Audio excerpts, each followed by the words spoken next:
వేద జ్యోతిష్య శాస్త్రంలో నవగ్రహాలు నిర్దిష్ట కాలమానం ప్రకారం ఒక రాశి నుంచి మరొక రాశిలోకి సంచారం చేస్తూ ఉంటాయి. గ్రహాలు వివిధ రాశులలోకి మార్పు చెందటం వలన కొన్ని రాశుల వారికి శుభయోగాలు, మరికొన్ని రాశుల వారికి అశుభయోగాలు ఏర్పడుతున్నాయి. ఈ యోగాల ప్రభావం ద్వాదశ రాశుల వారిపైన ఉంటుంది. ఆగస్టు నెలలో లక్ష్మీనారాయణ రాజయోగం ఏర్పడుతోంది. లక్ష్మీనారాయణ రాజయోగం ఆగస్టు 28వ తేదీన బుధ శుక్ర గ్రహాలు కలయికల చంద్రుడి సొంత రాశి అయిన కర్కాటక రాశిలో జరుగుతుంది. దీని ఫలితంగా కర్కాటక రాశిలో లక్ష్మీనారాయణ రాజయోగం ఏర్పడుతోంది. ఇది కొన్ని రాశులకు శుభ ఫలితాలను ఇస్తోంది. లక్ష్మీనారాయణ రాజయోగం ఆగస్టు మాసంలో లబ్ధి పొందే ఆ రాశుల గురించి ప్రస్తుతం మనం తెలుసుకుందాం.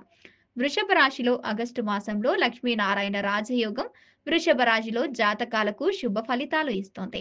ఈ సమయంలో వీరికి అనేక లాభాలు కలుగుతాయి. ఆర్థికంగా ఈ సమయంలో బలోపేతమవుతారు.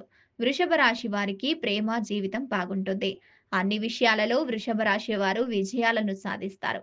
వృశ్చిక రాశి లక్ష్మీనారాయణ రాజయోగం వృశ్చిక రాశి వారికి మంచి ఫలితాలు ఇస్తుంది.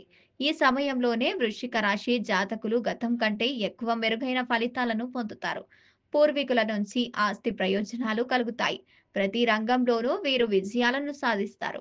ఈ సమయంలో వీరికి అత్యంత సానుకూలంగా ఉండబోతోంది.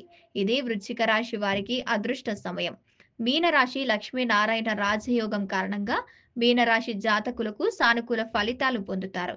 మీనరాశి వారు చేసే ప్రతి పనిలోనూ విజయాలు సాధిస్తారు. ఈ యోగం వీరికి సక్సెస్ ను అందిస్తుంది. ఉద్యోగాలు చేసేవారు ప్రమోషన్స్ లు, ఇంక్రిమెంట్లు పొందుతారు. కష్టాలన్నీ తొలగిపోయి ఆర్థికంగా లాభాలతో పాటు శుభాలు చేకూరుతాయి. ఏ పని చేసినా మీనరాశి వారికి సక్సెస్ వస్తుంది. ఇది వీరికి కలిసొచ్చే కాలం.